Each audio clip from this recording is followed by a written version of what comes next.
Before we get into today's conversation, I have a quick favor to ask. We're serving our listeners to help us make CityCast Portland a better, more useful podcast for you. It's only 5 minutes long and it's all multiple choice. It is. We actually timed it. When you take this survey, you'll be eligible to win a $250 Visa gift card. And in the interest of transparency, we just need 100 people to do it. So I'm asking, will you please be one of them? That's citycast.fm/survey. Today on CityCast Portland, we're talking updates on the daytime camping ban. Yes, we're still talking about it because it passed. We'll also be looking into the growing wait times at train crossings and the sewage spill in Lake Oswego that ended up in the Willamette. Joining me today is Portland Mercury news editor Courtney Vaughn and CityCast's director of newsletters Brian Vance. It's Friday, June 9th. I'm Claudia Meza, and this is what Portland's talking about. Brian, Courtney, welcome. Thank you so much for joining me today. Thank you. Thanks for having me. Thank you for having us. Courtney, this is your first time on the show. Welcome. Thank you.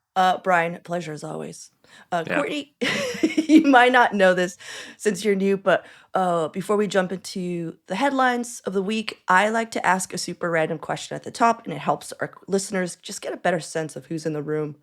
So this week's question is, what's the next thing Portland should legalize? Or if it's easier for you to think of, make illegal.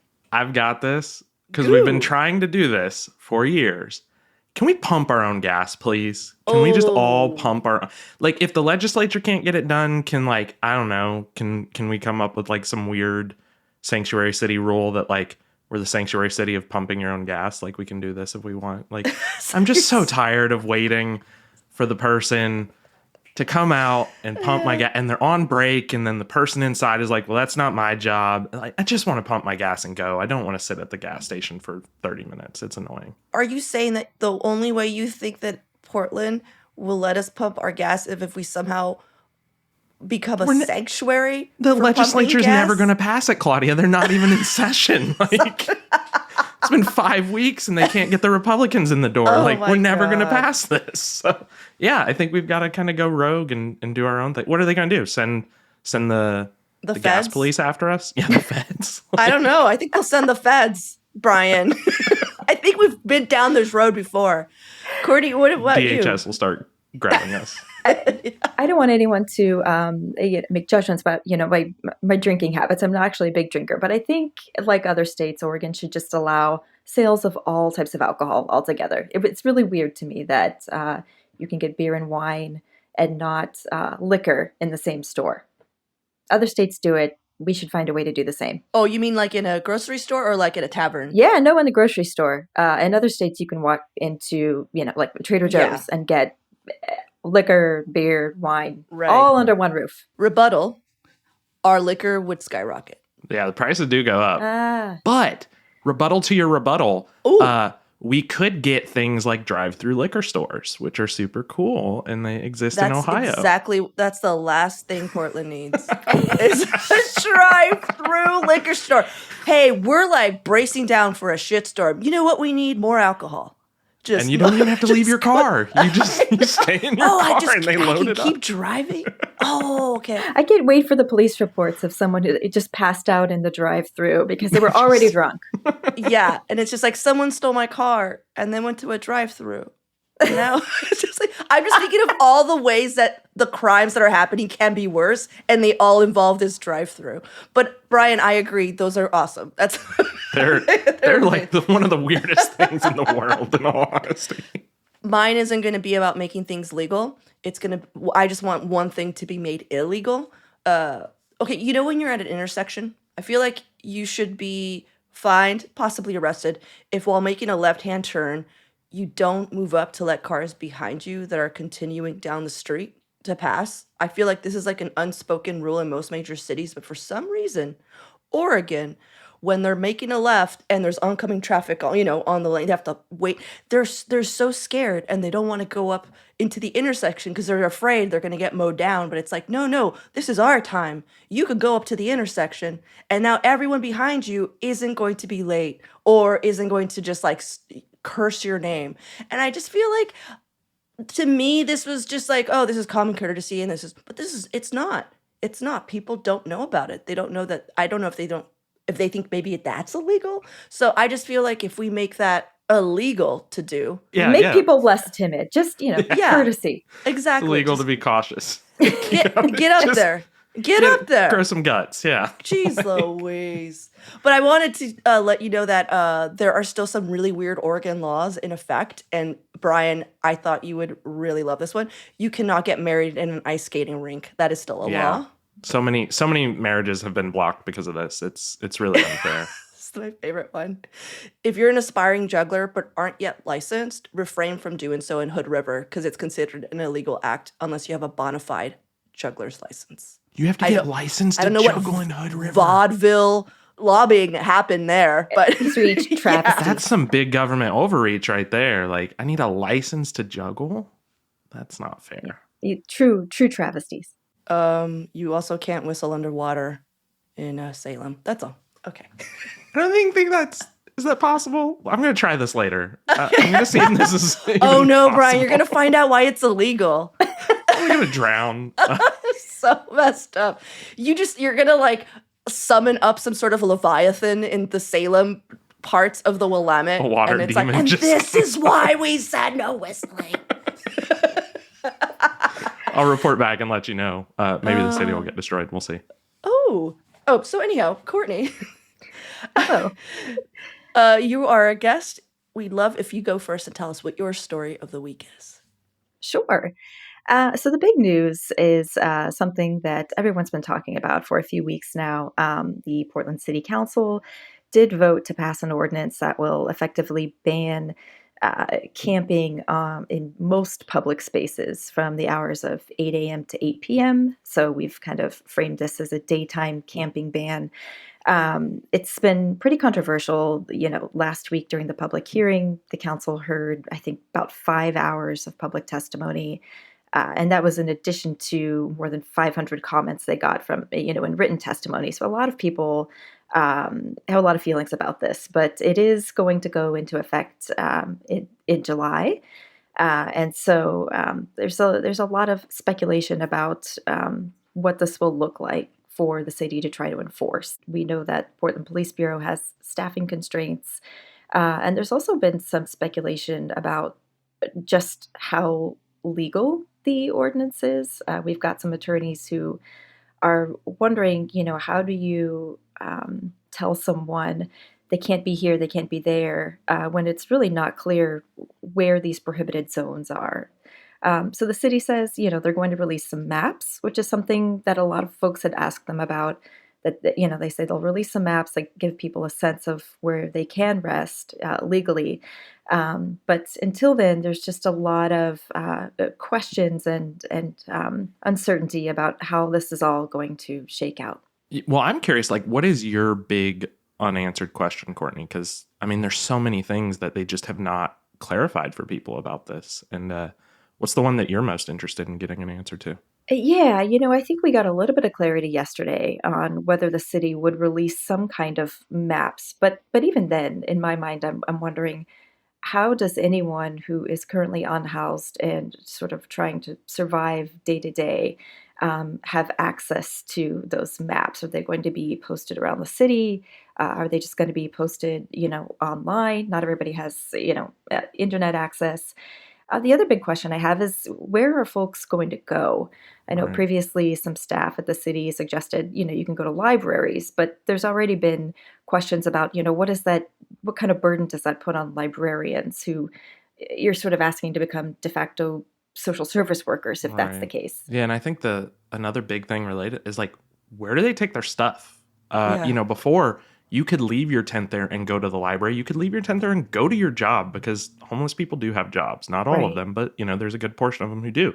Now you have to take your house with you. Right. during the day because you don't have a place to keep it. It's a great question. And, the city has said that they will expand some of the storage spaces that they've made available. They do offer something akin to like a locker or a storage area. But even that is not truly accessible to everyone we know. You might have trouble navigating all around the city. Like you mentioned, if you're trying to work, the question of becomes what are the hours that these storage facilities are open? Where are they going to be located? For folks who work, some of them don't work during the day, some of them work in the evening hours. So there's all kinds of reasons that this might be difficult. Or these city funded lockers, like, or is someone just saying the word lockers? Do you know what I mean? Like whenever they're like, hey, we need a solution, and someone's like, maybe we'll do some lockers, but there's like absolutely no, foundation for that solution in any way. It's just like an idea someone threw out. Or are there actual lockers that exist and a plan in motion? The city staff makes it sound like there are actual storage spaces. Whether Okay. that's an actual locker or not, I'm not entirely sure. But they claim there are places that folks can take their items to be stored safely. But we have heard from homeless advocates who say not everybody is comfortable using those. Some people don't trust the city. They don't trust that they're going to get their things back, or they Valid. just can't get there during the hours of operation. So the city claims they're going to try to expand access, but really unclear about the number of spaces or facilities that are available. Yeah. We've been talking about this, I feel like every week, because every week a new thing happens or a new thing is added. There's still just so many questions. Right. The one thing that did come out of the vote is my favorite part about the commissioners, how the commissioners reacted. So as you said, it passed, but it passed. The only person who dissented was what I think a lot of people thought would be the holdout, which is Carmen Rubio. And last week, she tried to propose an amendment to the ordinance that would have paused the fines and jail time associated with the policy until the city had enough shelter beds for all unhoused Portlanders, which seemed, she was just like, hey, you want to go into law? Sure. But how about we don't fine them to oblivion. Oblivion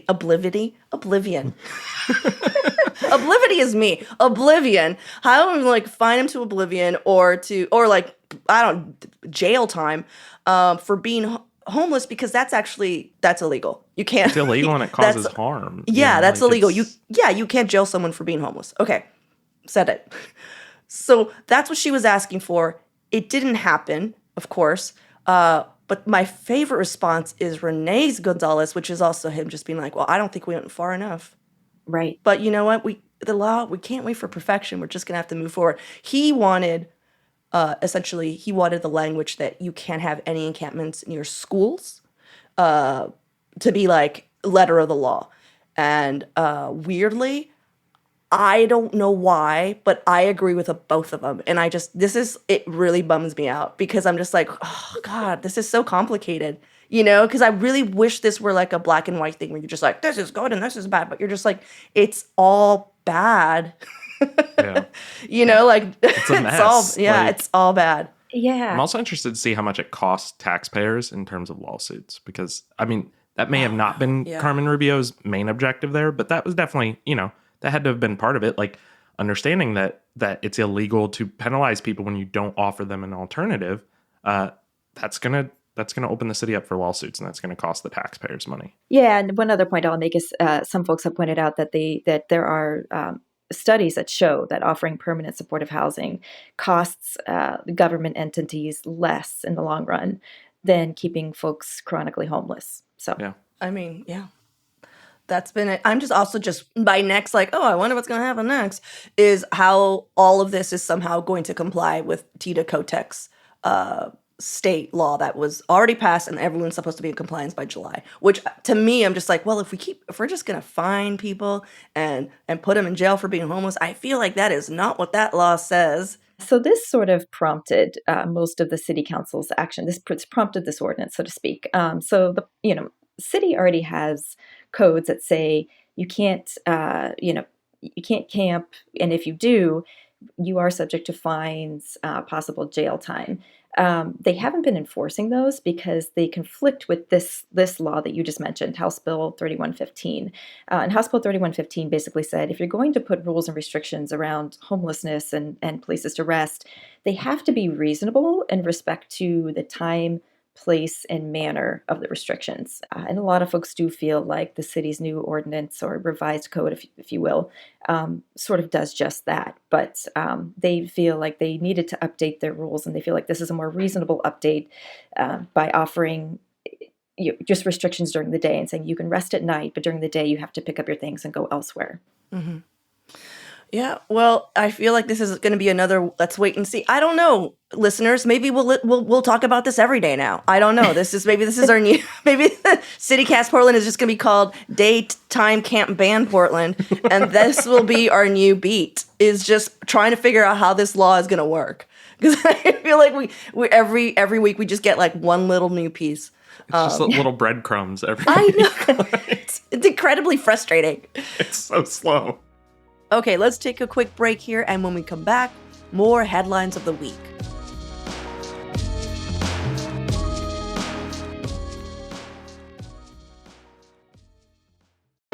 Hey, CityCast Portland, it's Michael Ziviak.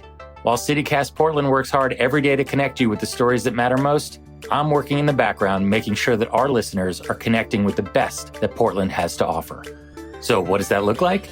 It means meeting with the people who make Portland what it is, the business owners, the stakeholders, the decision makers, the Portlanders who put together those food festivals you enjoy, the concerts you attend, the exhibits you can't miss, and who make those candles your mom can't stop talking about.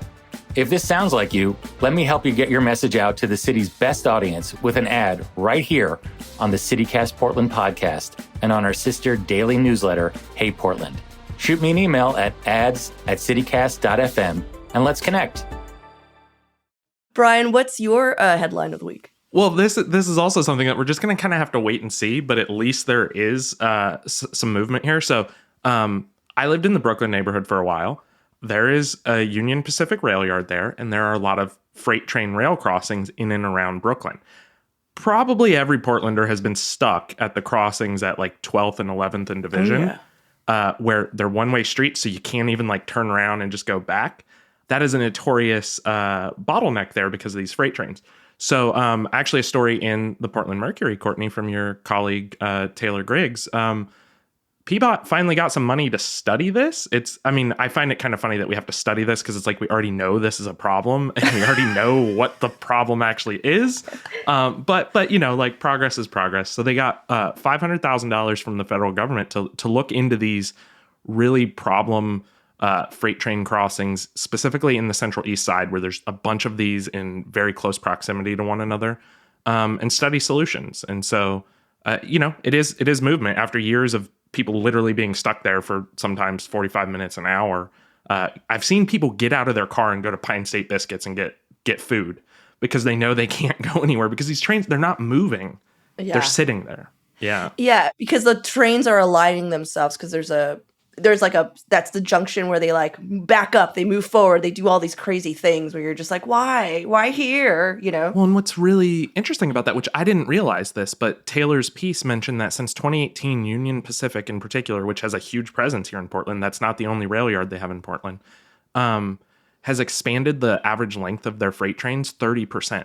So they've gotten substantially longer. They argue it's more efficient, which I can understand. You know, trains do build up momentum, and so they can technically use less energy once they get going. But this is the thing that's really frustrating is like that rail yard in Brooklyn isn't long enough to accommodate the length of the trains that they're trying to make. So they're actually blocking roads, public access, to extend their trains, which is a private business. It's just like the concept here that a private company can just kind of like block roads for however long they want, and there's nothing a city can do about it just kind of blows my mind. And that's where I'm kind of like, I don't really understand how $500,000 is going to do anything because, as PBOT has said, their hands are kind of tied. Also, it's not going to. It's basically going to say it is a problem.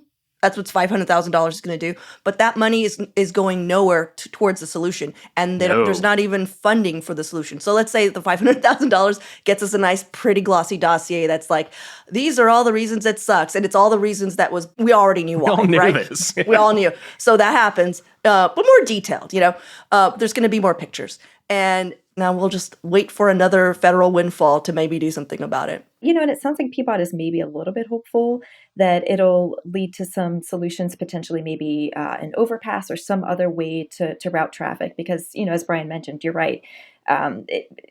Oftentimes traffic is stuck there for up to an hour. TriMet has said, as much. They've had to reroute their buses frequently because of that train, and it's caused headaches for them. And, a lot of people mentioned, yes, you can go around, you can go up to 20th or something, but the fact of the matter is people get stuck there all the time.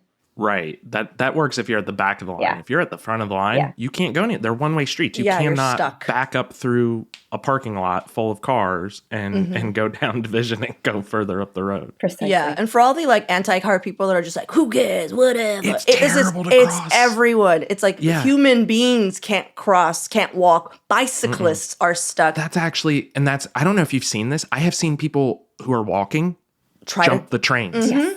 Which is so dangerous. I understand your frustration. I understand how awful it can, especially if you're trying to get to work. But that is so dangerous, and that is one of the things that hopefully this report that will come out of this study, will really highlight is just the prevalence of that and just how much potential there is for harm because of that. And there are solutions here. I mean, what was cool about Taylor's piece, I wish I would have known about this guy when I lived in Brooklyn. There is a guy in Brooklyn who has mapped all of these problem intersections and has mapped all the various ways that you can get around them on foot or on bike. How has Peabody not partnered with this guy and just taken his maps and put them in signs or, detour this way? He's done the work for him. He's already highlighted all the different places you can go to get around a stopped train. It doesn't work for drivers, but it works for bicyclists. Because he's on a bike. Yeah. And if you're walking. Yeah.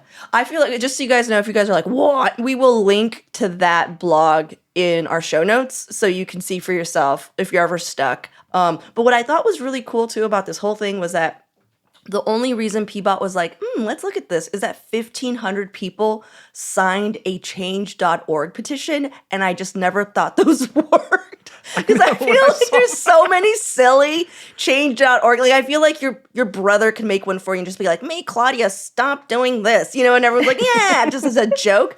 And I'm just like, but Peabody was like, "Oh yeah, let's pay attention to this one." Yeah, I mean, I think the last one I saw had something to do with bringing back a canceled show on HBO Max when it was HBO Max. And it's so to see that there was one that was actually about something that a government agency can actually do something about was super cool. So, I want to go to my story if that's cool, unless we're good. Let's keep it moving. Yeah. All right. No block trains here. Damn, Brian. That was terrible. That was my dad joke for the week. No, man, keep them coming. So my story is kind of a callback to our Tuesday's podcast. We had Willie Levinson from the Human Access Project. So the Human Access Project is this amazing organization that has been for years just trying to change the branding of the Willamette River of hey, it's not a stink hole. It's a beautiful place for us to all swim. And he's right. The math is there. It's a thing. But so he comes on. He's convincing us all that it's perfectly safe to swim in the Willamette. And then literally the next day, Brian, you sent me an article that stated around 500,000 gallons of treated sewage spilled into the Willamette near Lake Oswego's Foothills Park early the day before. The timing was incredibly it was incredible. And you're just 500,000 gallons. Well, it's a whole river. What does that mean? People were warned to stay out of the river around that access point for about 48 hours as a result of, obviously increased bacteria in the water. And so now I'm just oh man, so how safe? I'm back to square one. Well, I'm like, wait, but how safe is it? But the statement said, this is Lake Oswego, by the way, was hey, our bad. that sewage was treated. It just needed one final, like, little sprinkle dust of something, like one last stage of disinfectant, but like really, like, that poop was clean. And Portland said they would be working with Lake Oswego to replace their very old sewage treatment facility, because I guess both cities were just like, so what happened there, bud? What happened here? Yeah, wasn't there a pump that failed or something that Yes. just dumped all this into the river? It's gross, and I kind of think, regardless of whether they say, oh, don't worry, it's been treated. I think just the hearing that, like, any amount, whether it's 1 gallon, 500,000 gallons, is enough to kind of turn you off, right? Yeah, it's enough to make you not want to swim for a while. Yeah, it's unfortunate. I mean, the good news is, like, the river flows upstream. There's a lot of water coming upriver that's going to wash that out. Like, it's not, that's not going to be there this weekend. It's going to be safe to go in there this weekend. But it's a big PR hit for all the people who've put countless hours into cleaning the river up and making it an accessible place. And that's the unfortunate part. I do want to point out that, like, exactly what just Brian said, there was a wave of just fear. I don't know if you guys were, like, in town for this, but there was this fear maybe like 15 years ago or so when I was working at the Portland City, like, water lab for, like, we would get daily samples, and we'd always test, like, shut that reservoir down. We're not doing that one today, whatever. And I was hired because they needed extra help because there was, like, this, like, frenzy that people were so afraid that the remnants of drugs that go into the sewage. Do you guys remember this? Well, I remember there being a fear that, like, people were flushing things like oxycodone down the toilet, and that it was dissolving in our sewage system and then getting into, like, the drinking water, because we treat water. The water that you poop in doesn't actually come back down your pipe into your cup. But, like, people don't necessarily understand how that works. So there were worries that, like, you were going to take a sip of tap water and you were going to get high on opioids, or become a man, or become a woman, right? Because that was the other thing, is like, there's all these hormones in the water, there's all these, like, antidepressants, and this is not only just, like, flushing down, it's like when you yourself pee and or other things, right, it comes out of your body, into through human waste into the sewage system. So yeah, it's not just people flushing it down, but yeah, I remember that. Okay, so that was a huge. Do you remember that, Courtney? I don't. This has been something that I feel like has been a recurring theme around the country. Like, this is something that I've heard brought up in multiple cities, that, there's all these drugs. Everybody's taking everything from, birth control to hard drugs is ending up in our streams and systems. Well, you want to hear the findings? Definitely. So Portland, what was found the most remnants of was caffeine and antidepressants. Shocking. Wow. And and you want to know how much it was? Like, how much caffeine and antidepressants is running the blood? Yeah. So imagine the Sahara Desert. 2 grains of sand. Yeah, huge problem, Claudia. Huge problem. We're all, yeah. So I'm just saying, 500 gallons of waste sounds like a shit ton. But it's, when you put it into perspective, like, yeah, like, of a flowing river. Massive river too. Like, that goes away. Yeah. It's not that big of a deal. Even though, like, I was like, I was like, just mathematically and scientifically speaking. And also, I feel like the city is so on it ever since the completion of, like, the big pipe project, that they're just, like, on it. Like, that is a big concern. Well, and I think what's cool is, like, we get notified when this happens now. Like, it comes out really quickly that there was a sewage overflow. And, as your guest on Tuesday pointed out, like, this does still happen every now and then, but it is substantially less common than it used to be. It's huge progress. And, it sucks. It's annoying. But for 2 days, you can stay out of the river. And then this weekend, you can go in and splash around. Just don't drink it. Don't drink the water. Silver lining, I want to say, we hear a lot of warnings about, it's getting hot, but be careful because the water, is still very cold. And so maybe this is some needed caution. Who knows? Maybe it keeps people out. Yeah. Yeah. It keeps them from but I drunk. Dip your feet in, but don't, maybe fully submerge. Just wait. Yeah. You know what though? I actually get sometimes alerts from Willie about how cold the river is. Like, it's 67 degrees. It's perfect for dipping. You know, and I kind of love that. That is and awesome. I wish that I wish now that there was some sort of like app where you can go that was just like how swimmable is the river right now. Do you remember that Is It Raining in Portland website? Yeah, it's always from a while- yes. Can we just get that for the river? Can you swim in the river? Can we It's get just some venture always capital? yes. I love the app idea. Yes. Yeah, I know. Well, you guys, thank you so much for joining me this morning. I appreciate. I cannot speak to it. I appreciate you. It's not even that word either. I'm really glad you were all here, Courtney. Again, great job, first time. You did wonderful. Thank you. Thanks for having me. Yeah, thanks for having us on, Claudia. That's all for today here on CityCast Portland. Our lead producer is John Notariani. Our audio producers are Julia Fiaioni and Natalie Rivera. Our newsletter editor is Rachel Monahan, and our host is me, Claudia Meza. Original music by Jenny Conley and Steven Drizos. Additional music by Epidemic Sound. We'll be back Monday morning with more from around the city. Until then, see you at Slim's.